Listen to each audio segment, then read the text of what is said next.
भैया आपके घर एक कमी था, लेकिन हमारा यहाँ पे कोई दिक्कत नहीं है। उपेंद्र चाचा के घर खूब चकाचक आराम से भोजन चल रहा है।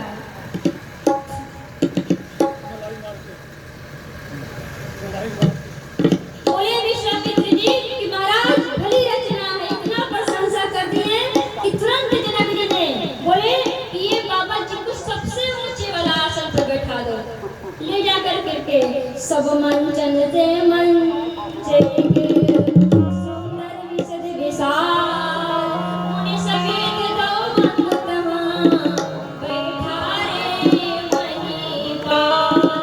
सबसे ऊंचे वाले आसन पर विश्वामित्र जी को बुलाए हैं, बैठाए हैं।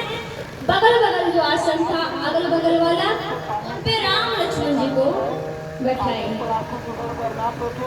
अब जनक जी बन के जनों को बोले कि मेरी परम सबको सुनाया जाए। बोले मेरा जो परम है वो सबको सुनाइए। तो बंदी लोग सारे लोग खड़े हो गए। अब खड़े होकर के बोले महाराज कि दीप दीप के राजा को राजा आपने शीश बरा कच्छप पताल लोक से नाग किन्नर सब लोग वहां आए थे, रूप बदल बदल कर करके। बोले जो जो आए हैं उनको महाराज जनक जी ने बुलाया नहीं है, सब परम सुन करके आए हैं। तो मेरा ये कहना है कि ये जो पिनाक देख रहे हैं शिव जी का, जो ये पिनाक को तोड़ेगा उसकी कीर्ति फैलेगी और जानकी जी के विवाह उन्हीं से होगी।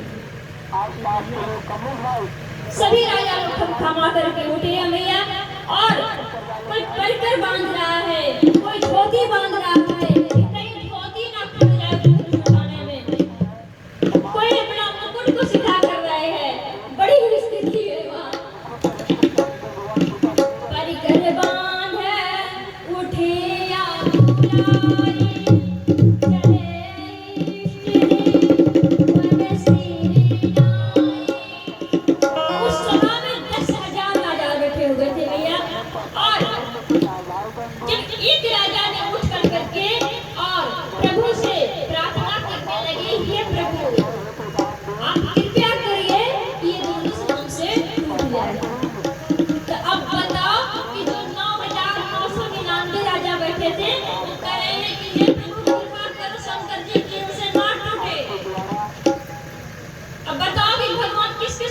एक को सुनेंगे या 9,999 को?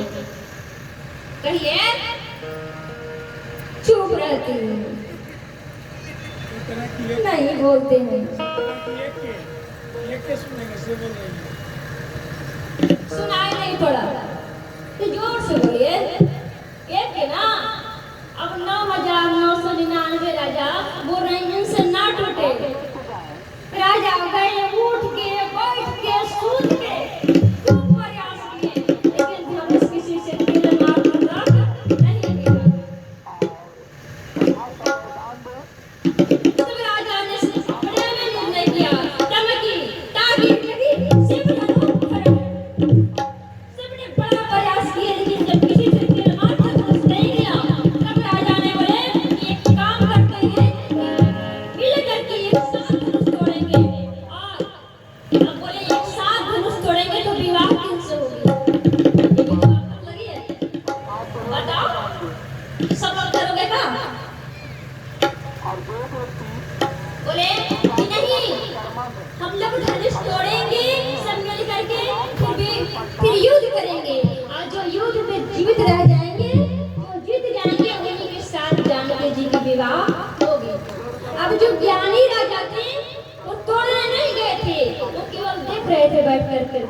भगवान को जानकी जी को आशीर्वाद देने के लिए बैठे थे। गोस्वामी जी कहते हैं ये जी भूपा सदा सदा साए